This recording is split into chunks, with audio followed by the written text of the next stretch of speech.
Esta madrugada foron desaloxados 40 veciños de Cervo por un incendio forestal. O forte vento fixo que o lume avanzase con rapidez e temíase polas súas casas. Arestora, o lume está controlado e a maioría dos veciños xa volveron aos seus fogares. Só quedan 8 desaloxados.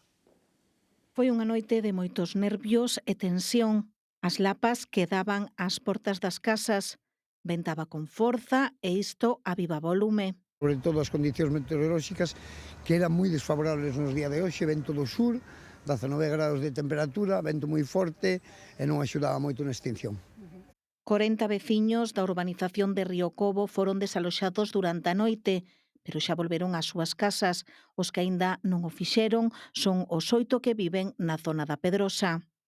Continúan as brigadas de incendios traballando nun frente que hai aproximadamente uns 100 metros para poder dalo por controlado.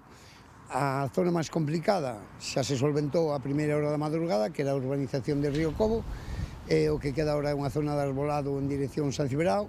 Durante a noite tamén se confinaban os usuarios da residencia da terceira idade. Máis que nada para que confinaran, pecharan portas e ventanas. Estábamos á espera un pouco de como iba evolucionando o incendio e sobre todo as condicións meteorolóxicas.